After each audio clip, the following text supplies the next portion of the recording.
पापलेटचं कालवण जेव्हा तुम्ही अशा पद्धतीने बनवाल ना, तर तुम्ही दरवेळी माझी आठवण जरूर काढाल आणि हा जबरदस्त असा गावरान पद्धतीचा हा पापलेटचा कालवण तुम्ही नक्की तयार करा. तुम्हाला खूप आवडेल अशी पापलेटच्या कालवणची रेसिपी.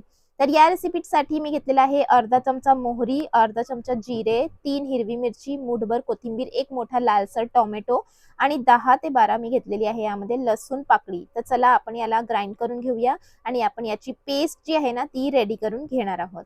त्यानंतर आपण एक पॅन गरम करायला ठेवूया आणि त्यामध्ये टाकूया 2 मोठे चमचे तेल. तेल गरम झाल्यानंतर 7 ते 8 मेथीचे दाणे आणि जो मसाला तुम्हाला दाखवलेला होता तो मसाला मी यामध्ये टाकून घेतलेला आहे. 1 चमचा लाल मिरची पावडर, अर्धा चमचा हळद, 1 चमचा भरून धणे पावडर आणि मीठ आपण यामध्ये टाकून घेऊया चवीनुसार आणि हे सर्व मसाले आपण चांगल्या प्रकारे इथे परतून घेऊया जिथपर्यंत तेल सुटत नाही. हा जबरदस्त असा पापलेटचा कालवण तुम्हाला कसं रेडी करायचं आहे ना, पूर्ण रेसिपी जरूर पहा. तर हे बघा मसाल्याला आपल्याला इतपत परतून घ्यायचं आहे जिथपर्यंत चांगल्या प्रकारे मसाला बघा असं जाडसर होत नाही आणि त्यामधनं तेल जे आहे ना ते रिलीज होत नाही. आणि जेव्हा तेल चांगल्या प्रकारे सुटेल तेव्हा आपण यामध्ये टाकूया पापलेट, ज्याला मी स्वच्छ साफ करून आणि धुवून घेतलेली होती. मध्यम साईजची पापलेट ज्याची मी 2 तुकडे करून घेतलेले आहे अशा प्रकारे आणि स्वच्छ धुवून आणि साफ करून घेतलेली आहे. तर चला आता आपण हे पापलेट यामध्ये टाकून घेऊया.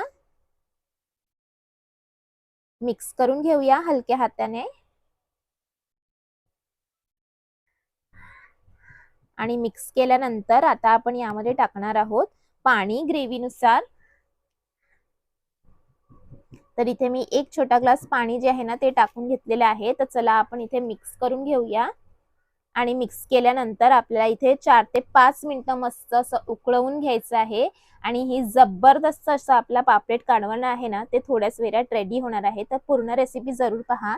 अजून इन्ग्रेडियंट्स यामध्ये जाणार आहेत. हे बघा मस्त किती कलर आलेला आहे छानसा ग्रेव्हीमध्ये आणि त्या तुम्ही पाहू शकता बॉईल जी आहे ती यायला सुरुवात झालेली आहे.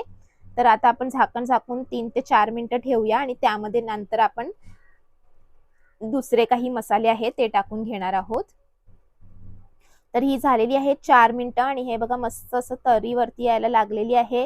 ग्रेव्ही जशी आपल्याला हवी होती तशी रेडी झालेली आहे. तर या टायमावरती आपण यामध्ये टाकूया कढीपत्ता, कारण कढीपत्त्याचा टेस्ट जो आहे ना तो खूप छान येतो आणि कढीपत्ता टाकून कोथिंबीर सुद्धा टाकून घेऊया यावरती आणि मिक्स करून घेऊया आणि हा जबरदस्त असा आपला गावरान पद्धतीचा एकदम सोप्या पद्धतीचा झालेला आहे रेडी पापलेटचं कालवण. तर तुम्हाला ही रेसिपी जी आहे ना ती नक्की आवडेल. तर तुम्ही सुद्धा बनवा आणि गरमागरम भाताबरोबर या पापलेटच्या कालवणला सर्व करा आणि तुम्हाला आजची रेसिपी नक्की आवडली असेल अशी मी आशा करते. तर रेसिपी आवडली तर लाईक करा, शेअर करा आणि चॅनलवरती नवीन असाल तर जरूर सबस्क्राईब करायला विसरू नका.